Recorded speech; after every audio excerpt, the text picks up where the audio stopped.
to rub. Something to rub. No need for pushing and shove. I come back quick when you see all you can wind off. You can't do that. Girl, you just messing with time. All right. Welcome to another edition of Now We Talking 2020. As usual, I'm your host, Sly Jones. I want to introduce my co-host, representing Detroit, Michigan. I got my boy Billy Ocean in the house. Brother. Also representing Michigan by way of Las Vegas right now, I got my brother Marlon Young in the house.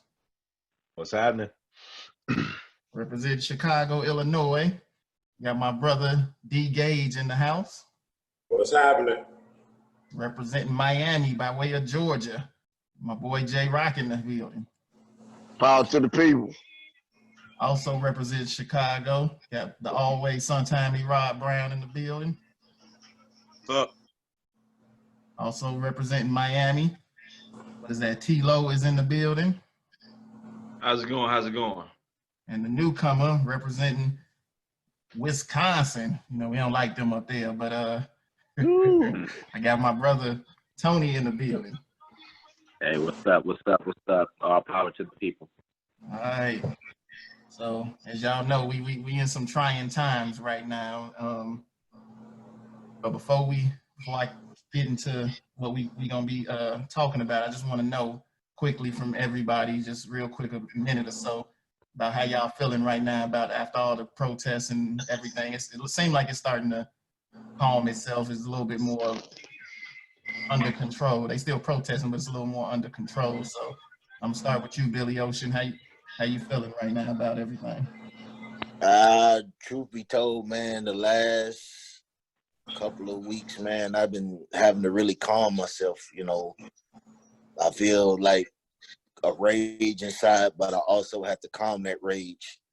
You know, being I ain't gonna say I'm necessarily old, but you know, being elder than I was when we all first met. You know, you got to calm that because you got responsibilities now. But people looking at I'm not happy. I'm definitely not happy with how things are going. I know some people may agree, some people may not agree, but I'm to the point where I feel as Black men, as the Black race, we need to stop asking for people's acceptance, and we need to start building within our own. We need to have our own businesses. We need to take care of our own community, even going back to what they did in our grandparents' time when they were policing their own communities and things like that. So, back to Wall Street. Yeah, Black Wall Street, things of that nature. Have Black banks, Black grocery stores, Black everything. Shop within your own. That way you don't have to go and, what they quote unquote say, beg the white man for, hey, I want this, that. We gotta stop. We gotta stop it, man. Gotta stop asking for their acceptance. Worry about our own. Don't worry about what they're gonna give us. We make our own way. All right. What about you, Marlon? How you feeling in these times out there? I agree with what Sean was saying. The aspect of rage and feeling upset is definitely there, but that also aspect of I'm a role model for two young men that I'm raising, that I need to be able to say to them, this is obviously what you've seen and what you've heard and the stuff that's going on ain't right, but here's how we need to address it. Here's how we go about dealing with it. My son the other day asked me, he came to me and he said, hey, Daddy, why are people looting? And I told him, I said, son, it's kind of like this. If you've been bullied and bullied and bullied and bullied every day, and then you finally snap, most of the time you're going to have a really bad reaction when you finally snapped after being bullied for so long. And I'm like, I'm not condoning what the people are doing as far as looting, but we've been beat up, we've been bullied for a very long time, and now you're seeing the reaction of a lot of people. But it doesn't make it okay for them to be out there destroying our own stuff. And I'm trying to set that example for my kids, man, to just be a very positive black male in this current environment, so they can see that it's okay to be hurt, it's okay to be mad, but it's also, you got to be smart about this situation. You gotta, I've been driving with my kids. It's important to vote, and not just in the big elections. In every election that you gotta vote, because these lawmakers and these police officers, they get power from somebody high in office. And a lot of times those are people that we don't even realize. We don't vote in those type of elections, and we put these type of people there. So I'm raged, but I'm also in a manner of, I'm raising 2 African-American children, and I need to make sure, sons on top of that, and I need to make sure that I'm setting the good examples for them. All right. I do want, I think about what you were saying about getting bullied and finally snapping. It reminded me of the scene from, I remember that old Christmas movie. I think it's called A Christmas Story, with the little boy Ralphie. Mm-hmm.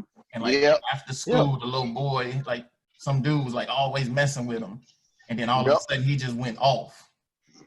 And, he beat the crap out of the dude. Everybody was thinking he went overboard, but it kind of reminded me of what you were saying. Like eventually people just snap, so.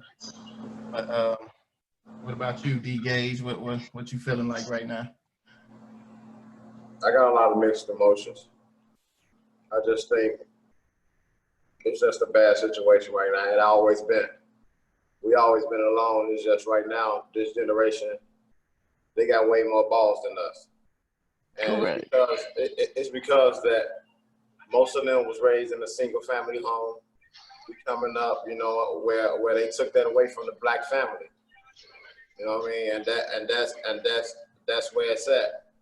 Now, I'm not down with the looting. You know what I mean? I'm down with peaceful protesting. And that's shocking. That's probably shocking to a lot of y'all because, I get down. Y'all know how I get down. You know what I mean? And just not a front in college. Rob will tell you, I get down on the street the same way. Everywhere I act the same way. You know what I mean? With that being said, I think that it's time for something different. We done did that before. We done looted. We done protested before. We done did the 60s, the 70s, the 80s, the 90s, 2000. It's time for us to start buying black, selling black, promoting black, teaching black, voting in. We got to start small first. We found out already that a black president don't mean anything. So you start small first. We start voting in these black judges, these black doctors. If they ain't black, we ain't voting for them. I don't care if they the goodest black, they can be the best white man in the world. We seen a lot of best white men for 400 some years just stand around and look, right? I agree. So we have to help ourselves. It's a time to help ourselves. We got to educate our kids because our kids are right now looking like, they're looking at some of us like we monsters, but I mean, people are fed up to the point is you're not going to stand around and look at somebody beat up your grandmama you're not going to do that. It's going to be 3 reactions. You either going to tear him up, you're going to stop it, or you're going to call somebody to stop it. It's going to happen. You know what I mean? So it's the same thing.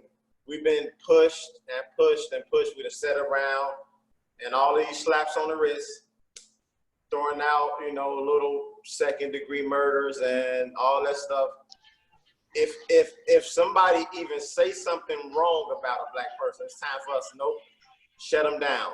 We have enough power. We spend enough money.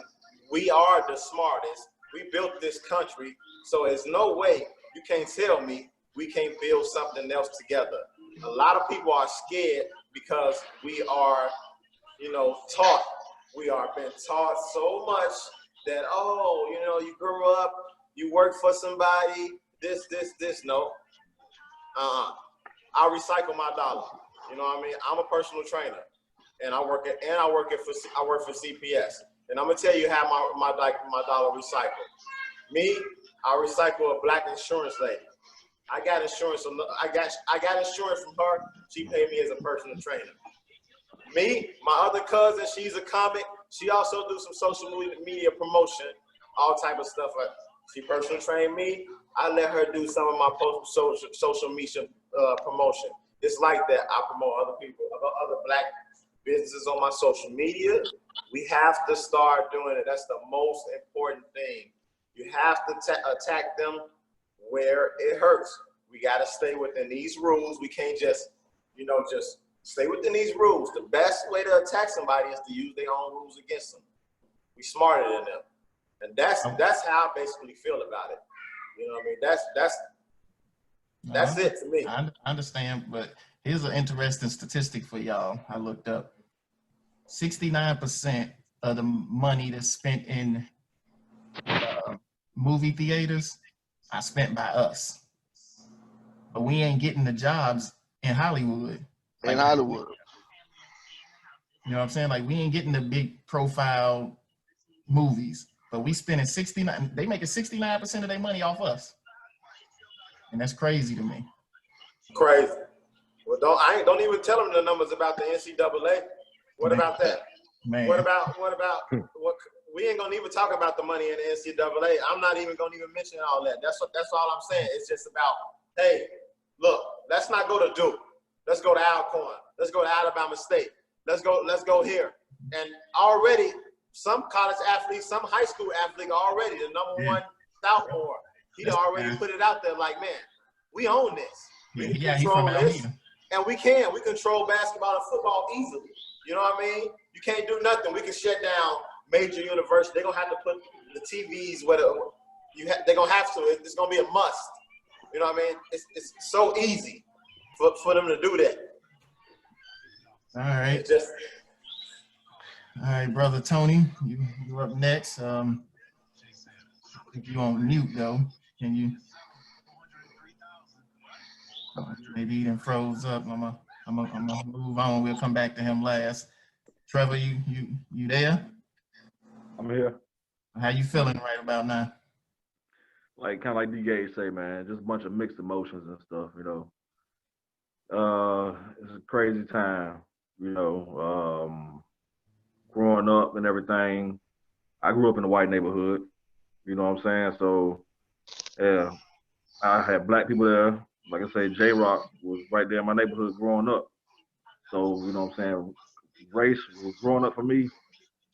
Color was no issue, you know what I'm saying? So it's just hard to see how we could go so far from it. And I believe, kind of like D-Gage say, right now it's the technology and stuff that's going on. We gotta start using our technology. You know, they gave us Facebook, Zoom, all these different things to get on. I think it's time that we start using what they gave us, and we use it into our power.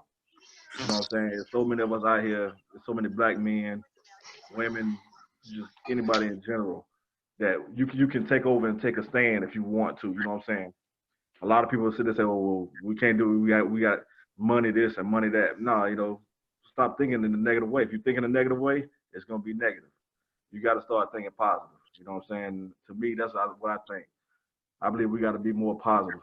We gotta love each other more. You know what I'm saying? Yeah, black crime, true, but you know, we just can't stand by and sit somewhere and watch something like that. That actually had me caught up sitting there watching. You know, after the man passed out, you still on his neck. You know what I mean? How long can you sit there and watch somebody like that? I don't even care who it was. For me, I would have had to at least go over there and, you know, after he done passed out, I probably would have had to rush police officer. Look, I'm taking my charge, but I can't just sit by and watch you kill an innocent man. You know what I'm saying? All right. I fully understand what you're talking about. So yeah, you locked in now? Yes, sir. Can y'all hear me? Yeah, we can hear you.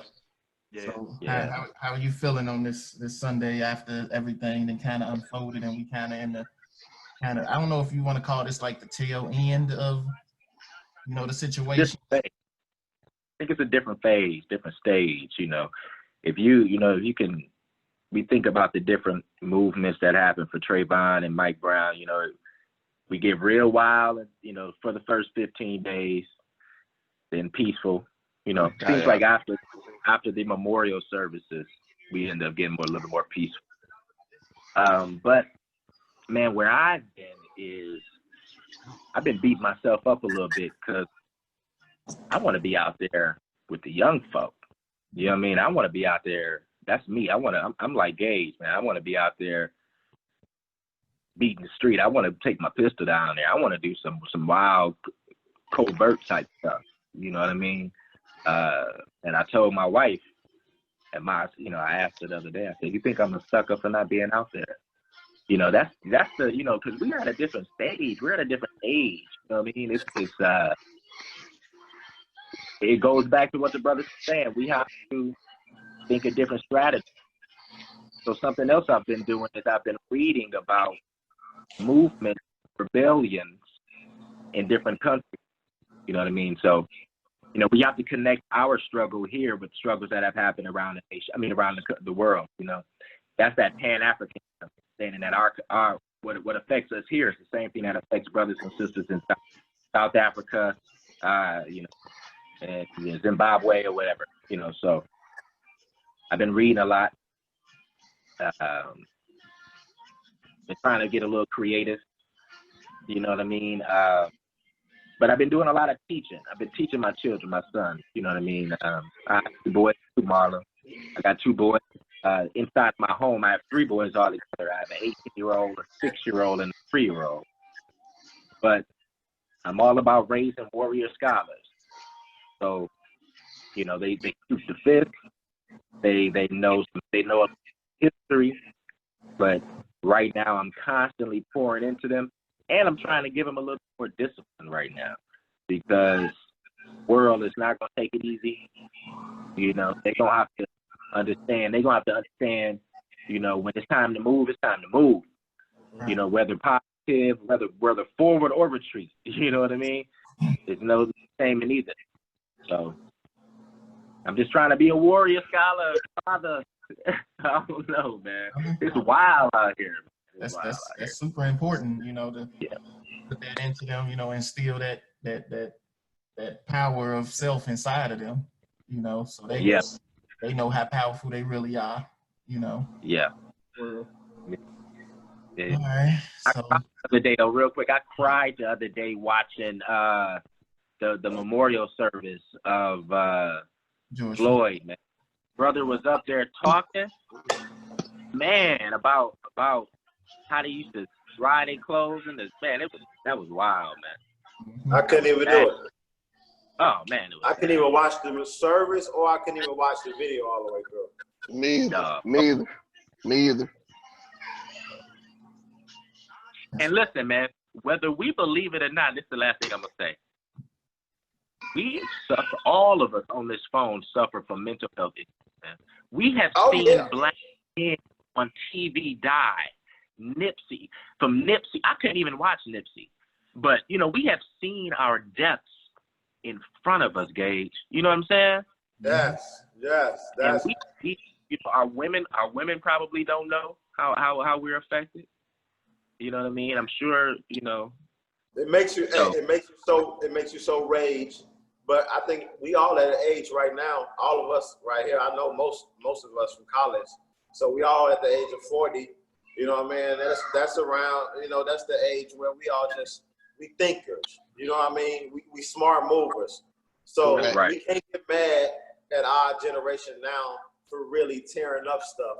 I thought about it, I'm like, man, it's stupid. But now, if I was younger, 18, 19, that would be the first thing we'll run out and do. We'll go tear up stuff, because you at the point where you just seen somebody actually innocent, really.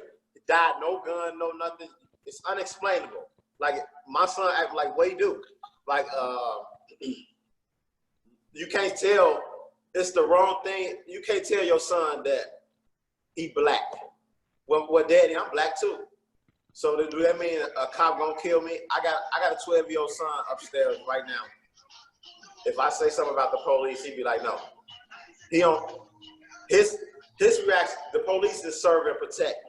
His reaction is totally different from the protection reaction, and that's a problem.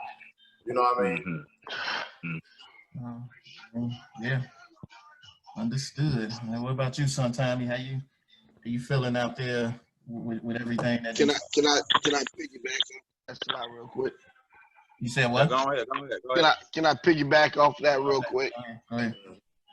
My thing about this whole police situation is, I think what they should do, take the police that they have patrolling in the black communities and put them in Beverly Hills, put them in all the high state people, and give us those cops to watch how things change. You know, they put the militarized police in our communities because they feel black people have no voice. I could pull this black guy over and he's not connecting nobody. So I could go ahead and throw him against the ground, rough him up or whatever.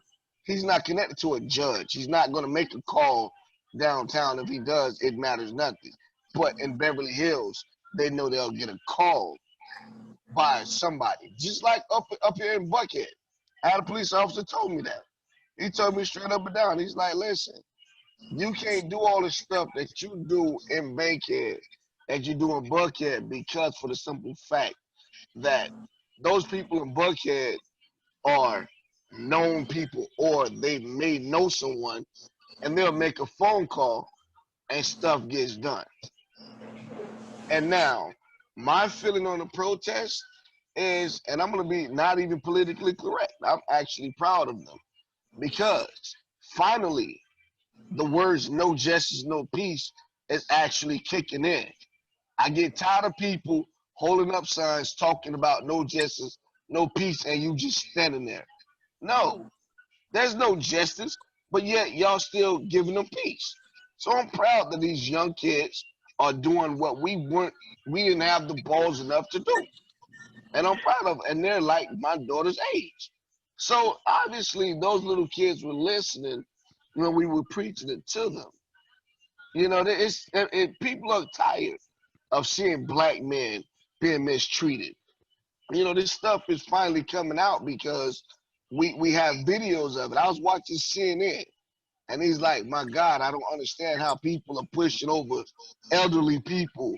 And it's this only coming out because we have cameras. Now, am I right or wrong? But had this not been caught on camera, would we facts. not be doing this? That's facts right there. What you So said. are you asking if there were no cameras and we heard What George? No, yeah, and we just heard about it. It wouldn't be as big as it is. If they wouldn't even be on camera, we wouldn't even. I don't even think we would have heard about it. Look what the coroner said. The coroner said this man was gonna die, regardless of him having his knee on the back of his neck. Come on, man. We all gonna die all the time. They trying to. We all gonna die regardless. For his defense. So that's the easy. I ain't even no lawyer, and I could just get up and say, we all gonna die regardless, Judge. So what are you saying? You understand what I'm saying? You gonna die, I'm gonna die. So it's facts that if we had no cameras, it wouldn't be a bigger deal, because we have been getting killed for 400 years the same way. It's been happening. It's just that now this generation got the balls. You know what I mean? And not interrupt you, but now I guess they're seeing something, and to appease the masses, they're trying to hold the cops accountable for the storm that's brewing right now. But like you say, when this storm passes over, we're gonna see what's gonna happen after that. It's gonna happen again, man. It's gonna happen again. No doubt. Hey, listen. Oh, it's gonna happen again. I'm looking at it like this, man. When you say they try to appease, that's just okay, we're gonna throw y'all a bone so y'all can, excuse my French, shut the fuck up. Correct. Just like all this controversy with these quote unquote sports athletes coming out, Drew Brees, just the other quarterback boy talking about this. I don't want your apology. That's the problem with our community. Why do we have to ask them for an apology? Fuck them. We don't need them. He don't do. Listen, Drew Brees or them politicians, they don't give a fuck about this community. They don't. and the thing is, we want their acceptance so bad. And me and Sylvester, you can vouch for me on it. We was just talking about this the other day. The Chinese don't appease to the white man. The Mexicans don't appease to the white man. We the only fucking race that say, "Hey, master, can we do this? Can we do that?" I don't know, Sean. Listen. I'm Chinese people got their own sections. Only thing they go to the is some buildings. That's it. The difference between us and any Chinese, Mexican, Puerto Ricans, they want to come to America to find better. We was chained and stolen here. It's no, you can't trust the opposite, brother. You understand what I'm saying? No, I'm we not shut trusting down nobody. Everybody. Huh? I agree with you. Right. So it's a total difference. So the Mexican, no, they in Chicago right now trying to kill us. You understand what I'm saying? If we rap old women with babies, everything. You talking about they trying to kill us. I think you understand what I'm saying? So I got who they riding with? Let me intervene, Dwight. I think what he's trying to say is, I think he's saying they support each other more. Yeah. Yes, they do. They do. But they still going. They shop for each other. You better believe it. They do. And we as a race, we don't stick together at all. First of all, we are the first and only race to how do I say it, to popularize a racist word, a derogatory word. How the hell we call each other niggas and be proud of it and consider as a homeboy? Come on, man. You don't hear no Jewish person saying my Jew. You don't hear no Spanish person my Chico. You don't hear no Spanish, no Chinese person, what's up, my Chinese. We are the only people that'll say what's up, my nigga, like it's a friendly thing. And then get mad if somebody else use that. To me, that's stupid. It's asinine. Well, I think that's a whole nother, we veering off just a little bit. That's a whole nother, that's a conversation for another. My party's on that. I just had to get that. But let me get to Sometime real quick. Let me ask him how you feel about this during these times. I mean, you know, I'm basically like everybody else. I mean, everybody else basically took the words from, like I said, angry, upset, or whatever. Cause I mean, you know, like you said, of course, you know, it's different when you hear about something versus when you could visually actually see it. You know what I'm saying? So, you know what I'm saying, like Dwight said, I haven't watched the video. I'm never gonna watch the video in full, because, you know, like you said, you just get so full of rage and, you know, with so many you know, emotions. I mean, because, you know, that could have been any of us. That could have been me. You know what I'm saying? Could have been. Day. You know what I'm saying? Any of my other friends, associates, family members, or whatever. But I am encouraged, though, like you said, with these protests, you know, in various places, even in other countries or whatever around the world. So, you know, I'm just trying to stay prayerful and hopeful, and you know, hopefully this gonna be, you know, the thing that, you know, get the ball rolling in the right direction. And I'm just you know, like I said, I'm just hoping that, you know, this get it going in the right direction or whatever. You know, like you said, y'all been talking to y'all kids or whatever. You know, me and my daughter, you know, we had you know, a hard conversation about it or whatever. You know, she real angry and emotional, you know, as well or whatever. You know, so how old is she, Rob? How old is your daughter, Rob? She 19. She gonna be 20 in October. Yeah. Right. Yeah, so, you know, we had a conversation about it or whatnot, and like I said, I'm just hopeful, man. Like you said, I just hope, you know, so like I said, this ain't no little blip on the radar bone they throwing us, and then, you know, things don't change or whatever. I mean, so everything that you guys said, you know, I'm with it or whatever. So we'll see. I'm just trying to see, man.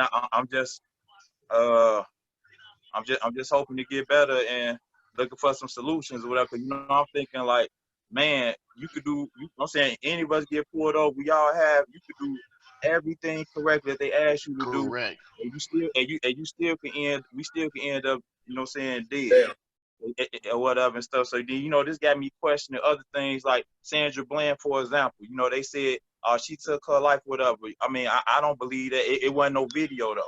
You know what I'm saying? I mean, so we can't trust the law enforcement. Like you said, when they did the autopsy, they tried to make it seem because he had underlying health conditions or whatever. We know what we seen.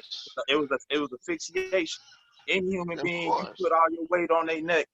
What was it for 8-9 minutes? What you think gonna occur or whatever stuff? So, you know, and I'm just tired of them trying to, feed us all this BS or whatever and stuff. And man, you know what I'm saying? I can't really even, you know, articulate my words right now. I'm just so, and it just made me think about, you know, with Trayvon Martin, like you said, and Laquan McDonald, and even back, I don't know if y'all seen the documentary when they did on O.J. Simpson.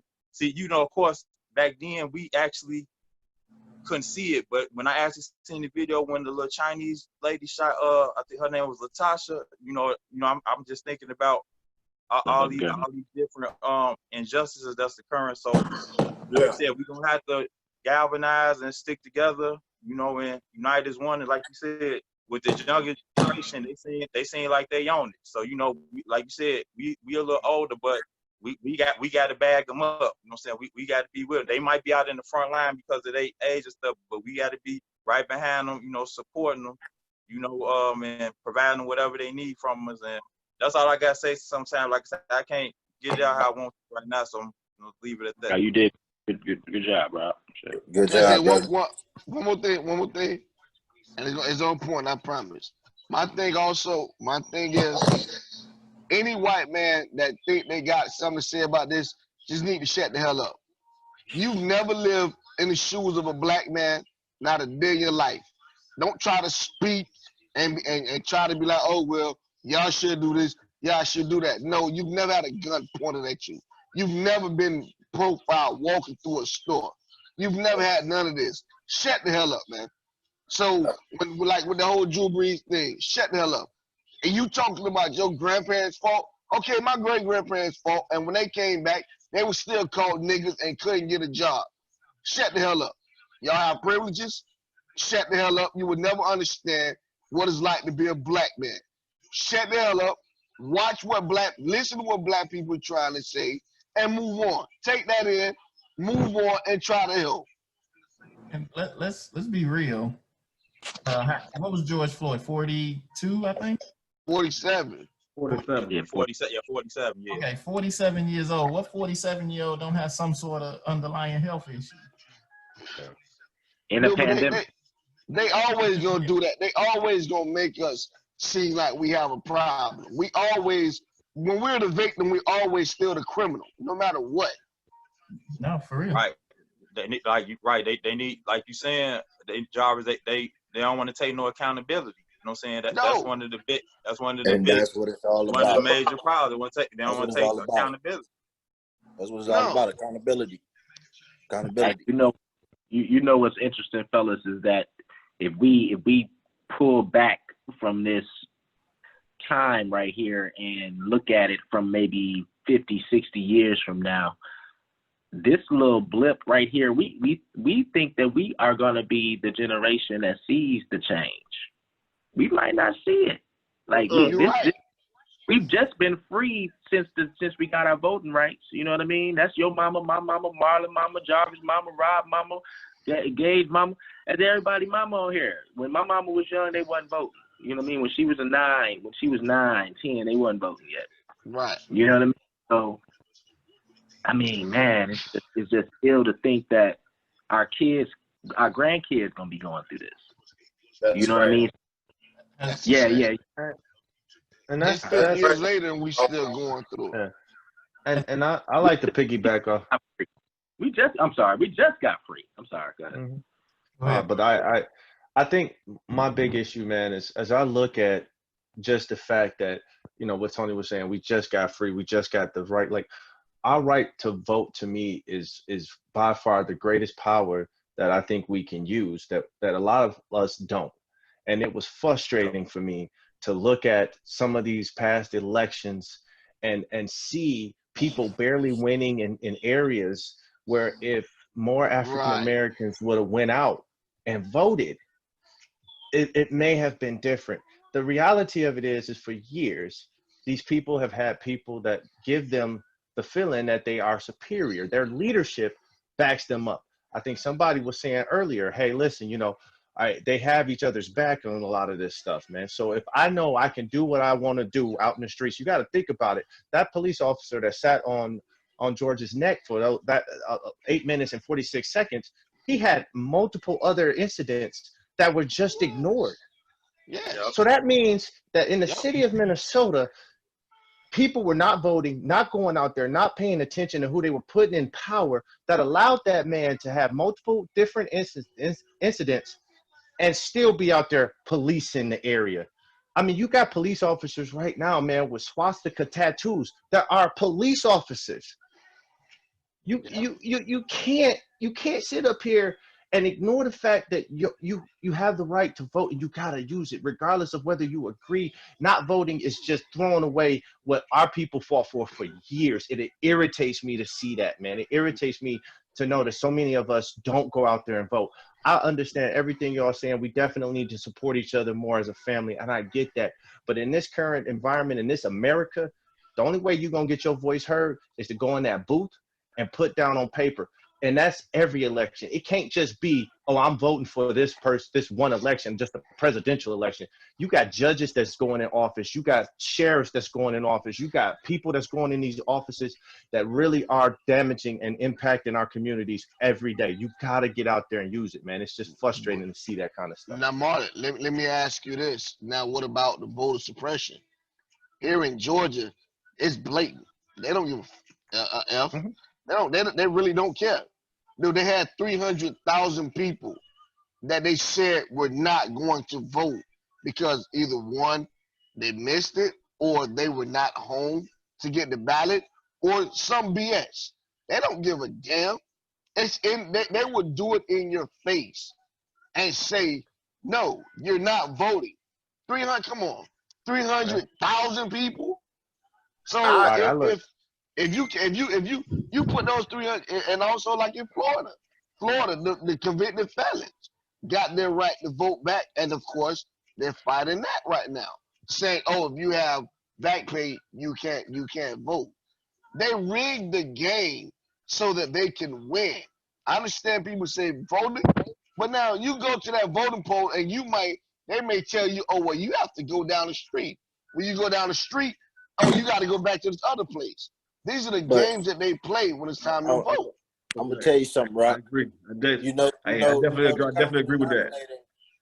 The common denominator on this whole podcast is that we're all educated. They fear educated black men more than they fear so-called thugs. They don't care if you tattooed up and got guns. If you got this and can think for yourself, and if we can get people our age and to get these young folks to unite with us and just become a community of thinkers, man, do you know how dangerous we will be? They get the elderly. They get the elderly. Those are the people that they get because the elderly feel like, okay, I'm set. And then they, like I say, they get to the poll. No, you're not registered here. And now, how are they going to get a ride to go 20 miles to vote? So now that vote is not going to count. That's what they target.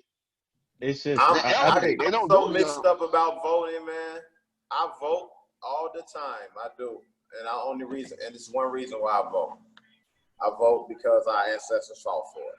That's the only reason why. Correct. I'm gonna tell you this why. The moment I heard Obama say, they let people like me, Michael Jordan, Oprah Winfrey, they let we this way because we don't say some stuff we just don't say. That's what he said in so many words. Right. I just don't think, look, I do think if we vote in our small people, like more black people in the Senate, House of Representatives, you know, doctors, judges. That's gonna be a big help. But money rules, brother. Politics Yes, sir. is about money. Yes, sir. It's not about because you in that seat, you can do something. You saw what Obama, he was in the seat because people didn't come out and vote, and other people was behind him. Other small little man a bunch of small men has more power than one little man. You understand? Correct. One big man. It's proven with Correct. Obama. So the mixed feeling with me and voting because it's no proof. Like, I can't explain to somebody young, what proof, if they ask me, what proof do you have that voting works? Anybody on here, nobody, y'all can holler out if all y'all want to, y'all don't have no proof that voting works. Nobody does. All we know is that we went to the poll. It's For our simple. brother Look, and our neighbor. You can It's count simple. up, you know what I mean? You can count up all the people around you. That's it. You don't know how many people really voted. Let me say It's this. simple. You know what I'm saying, huh? Look at Donald Trump. Donald Trump lost the popular vote, so the people voted for Hillary Clinton, but yet the electoral put you in. That makes no sense to me. Yeah, If you the gotta people look at that. voted, Well, let me say something real quick. Two things. I'm gonna reply to you, Rock, and you, Dwight. I think one way you could say that it must be working is the fact that Obama was even in office. Mhm. You know, like, I don't think that would happen if it didn't work. they may have just given us a bone, Sly. They may have just given us That's a all bone. I'm saying. But why give That's us all that I'm saying, bone Sly. when we've been That's all I'm accepting saying. Bill All I'm saying, they look- Clintons and They got the black But man they that- want in the office. That's what I'm Right. telling you. Right. That's all Right. I'm telling you. Right. They ain't finna let no, excuse me, not to call him no phony black man or nothing, but they ain't gonna let no black man who care about more gay rights than his black people rights. You understand what I'm saying? You understand what I'm saying? And no offense to no gay rights of people or nothing, this have nothing to do with them. But gays got more power than our skin. Y'all understand that, right? Yes, sir. Most definitely. Them black people, they got their freedom before us, faster than us. You understand what I'm saying? So, I mean, I would y'all can let talk me. all Can y'all I say want something, to. Sly? before you do, I want to forget what I was going to reply to Rock about his electoral comment. I'm going to say this about the electoral conversation. It's 39 million people where I live at. So if I'm running for president, if they only went on popular vote, you win Texas, you win California, you win Chicago, you win New York, you win the election. Yeah. The other states don't matter. So they tried to make it where it was fair. You know, you can't have 40 people in California voting for one person and he win the election just off California. Sly, Sly, listen, like I said, I'm in Georgia now. And now Georgia is what? America. Black, white, that's it. It is America. Dude, I never forget when they were watching, when they were talking about they were going to probably do a recount, the dude that was on the electoral vote, he was like, I don't care if they come back and they say that Hillary Clinton win, I am not changing my vote. I'm still voting for Donald Trump. So how can you beat a person like that? You can't. It's rigged. But what was you about to say, Marlon? We're gonna have to agree to disagree, I guess. But I look back at Obama's years of when he was president, and I'm sorry, guys, that I keep harping on it because I feel really passionate about needing to vote and making sure that you vote. Period. As I look at it, and I've realized that throughout the years, really truly, the president is kind of the face. The Senate, the House, those are the cats that really are passing these elective states. They're the ones that's running it. And you look at what Obama had against him. He had a Mitch McConnell. He had a Senate full of Republicans that was going to deny everything that man sent to them. And he had a House against him his last couple of years. And that's why I'm saying, when I look at it, we can go out. We went out and we supported Obama because we wanted to see that. But then those separate elections that for those senator positions, for those House of Representative positions, we didn't step out for those. And then what we did was we put Obama in office and he was there, but really truly the power, we didn't really step up in those manners and get those senators. I look at the justices right now that's being put in office. Do y'all know that the U.S. Justice, that course, those were lifetime positions. For life. Lifetime positions. They have, what they were doing, man. They're currently right now putting judges for lifetime positions. This is not a 7-year kind of thing. You got people right now in there for the rest of their life. And I'm sitting up here and it's like, well, how do we stop this? What do? We have to vote. We have to speak up. We have to be out there. We have to use the one power at this point that we had. Right. And it's just frustrating to me when I can look at numbers and I can see more people in 2016 not necessarily going to the polls and not necessarily putting their votes in. And then more people in 2018 that slept. It's just frustrating for me because I feel like we just got to, if we're going to make the change, we got to change the powers that be, because the folks that's sitting in there, they playing chess and not checkers, man. So I agree with you. And I agree with the White said as far as like, especially in the community, one thing that we are kind of ignorant to is, when people do go to the polls, you just go with the familiar name you may see on the flyer. If these people that's running for office would, pretty much put their character out there and what they're standing for, then we'll have more education on who we're putting in office and everything. But I totally agree with you, Marlon. I totally agree with you, Dwight. Especially in these smaller elections, we need to put our people in our community in office. I agree. We have to vote, Marlon. I'm not against agreeing with you, but the only thing I'm saying, we got a different generation of young kids, so they are asking so many questions. You understand what I'm saying? So how do I explain to a young thug on the street, not our children? You understand what I'm saying? Because our children is gonna go vote because we're gonna tell them to. How am I going to explain to my man out on the street, outside doing this thing, you got the right to vote. Now, how do I go? And he said to me, yo, black, because that's what they call me. He said, black. How do I know that my vote even count? What proof you got? What proof do you got, black?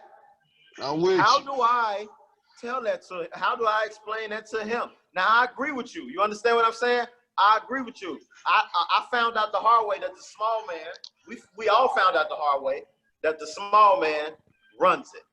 You know what I mean? We found that the hard way. So now that we know that, how do we get our younger generation now that's running around tearing up stuff? How do we get them to come out and vote, Marlon? The way I see it, man, honestly, is you have to teach them their history, man. I'm the type, man, where I think, and I think Sean was talking about it, education. Those young kids need to understand what their grandparents, their grandfathers, their great-great-grandmothers, what they went through, what they sacrificed, how they went out there and did it. And if they don't have any other reason to do it, I know, it's that education. You got to be able to educate them on what took place. Out of school. They cut that out of school. But that's where we need to be the ones to make sure that they know. I think somebody was saying earlier, hey, I make sure my kids know about their history. I make sure my kids understand who we are and what we fought for. Those young cats, if they out there and they lost like that, somebody need to educate them on, listen, brother, let me tell you, it's not just about whether it counts or not. Your people have passed away and died and fought for this right. You should definitely use it. And that's how I view it. When I was 26, I was doing that. I was trying to talk to the little youth, the little kids in the days, listen, y'all need to stop trying to be like little thugs. Stop. Man, these little kids told me, man, shut them down. Man, you preaching to me. I don't want to hear that. Straight up and down. You did your job. You preaching. You preaching. I don't want to hear that. You spoke up, though. You did your job. you know you ain't gonna be able to reach or save everybody, but Right, even if right, you only reach right. one, But yeah, we already know that. Right. All you need to do, if you could turn one person to realize that what their potential is, who they about, what their history is, that's all that you need. If you turn one person, bro, you made a difference. Period. But it's sad that it's sad that our young black men think like that though. That mentality. How do we get rid of that mentality of like that? How? That's the question. We How we have get to rid of step that? up. We got to do more. We're becoming the elders. You got to remember that. We are next in line and becoming the elders. So, besides raising our kids, you know, like you say, when they little friends come over, take time out your schedule from watching the game or whatever, and say a little something. See where their heads at. You know, when we out in the streets, you know what I'm saying? We at the stove, see some little dudes acting up, like, man, don't do that. Hey, they may listen to you. They may like, hey, don't get out my face, man. You know what I'm saying? Hey, I said something. These days, you know, these I'm little trying to cats stop might it. shoot you. They might Man, shoot you. Listen, They might say, you know what? It's always a way to approach somebody. Everybody, even the person you think that's gonna just automatically shoot you, I don't believe that people just automatically just be like, if you say something, it's always a way. And if he tell Always a you way to come fuck to off, then you fuck off. You understand what I'm saying? You don't gotta give him no back. You open him now and say, man, okay, he lost. You know what I mean? It's always a way to approach somebody. Right. So let me All ask. right, I'm giving a key example. I don't mean to cut you off. I was on my way to work the other day, right? So it's a little gas station not too far from where I live at. And these kids, sometimes they're going in there try to steal stuff and you know, run out. So the lady caught the kid like stealing. So, you know, I told her, I said, well, look, don't call the police. I say, what is you trying to get, man? I said, do you have any money? Are you hungry? He said, I'm hungry, OG. I said, all right, look, I told the lady I'll pay for it. So I told him, I said, wait for me right here. So while I went to pump my gas, he walked to the car with me and I talked to him. I said, brother, you don't need to steal. I say, because these people, you're going to become a statistic. I say, and you know, your parents got you out here in this neighborhood. You know, it's not a bad neighborhood at all. You know, and it's policed mostly by white folks. But you can't give them reasons to look at us negatively. So, you know, started crying. He said thank you. You know, now he could have been a knucklehead and just ran off and been like, man, yeah, you gave me the stuff. I'm going to come back up here and do it again. But he tried to say, ain't nobody ever talked to me like that. Yeah. You know what I'm saying? I don't know if he got a father at home or not, but I know 9 times out of 10 it's just him and his mama. Right. Why was he hungry though? I have no idea, bro. That's what I was He trying to say he figure was out. hungry. He stole some like a bag of chips. He was trying to run out the stove. And you know, they got them things where they can lock the doors without having to run behind that counter. Yeah. He was like, put it, you know, when I heard her say put it back, I'm like, I'll pay for it. You know, and I told him come out and talk to me. You know what I'm saying? But even just like you say, just little stuff like, you know, like Rob, Dwight, y'all still stay in Chicago. You know, y'all pretty much known around y'all hoods. Y'all got respect. So, you know, somebody gonna listen to y'all. Somebody gonna listen. You know, everybody got somebody that they respect and that they gonna listen to. It's just a matter of just us taking the time to put that message out there that, hey, we got to unite, we got to become stronger so we don't have to be saying, please, please, please. We can say, get the fuck on, we got our own shit. That's facts. I love it. I'm you know, they only allow me to do a 1 hour YouTube video, so I do appreciate everybody's insight though. I wish we had a little bit more time to talk about it, but we can, you know, we can always talk again. But I'm gonna wrap up. You know. Sly, can I ask you a question real quick? Go ahead. How many of y'all brothers are gun owners? I am. I am. Everybody. Me. Jarvis. Now license. You mean license? Yeah. Yeah. Yes. I'm licensed. Hey, Slide, make sure you cut that out when you edit that. Cut it out. Cut that out. Not licensed. Hey, no, that's edited. Get a message Yeah, to the license. authorities. Now we talking. Yeah. I'm not currently gone on Tony, but I'm about to be or whatever. I mean, I ain't never think that, you know, it'll get to that point. I mean, but you know, what I'm saying, yeah, I'm about to Look, both join. of my friends. Richard I'm just about to said too, Rob. join in. Oh, wrap it up. Wrap it up. All right. So again, you know, I want to thank all my co-hosts. Thank Billy Ocean, Marlon Young, always sometime Rob Brown, J Rock, my brother Yes, sir. Tony, T-Lo down there, and D Gage Sir. for another episode. And now we talking. We out. Peace. We out. See y'all. Peace. Holla. Power to the people.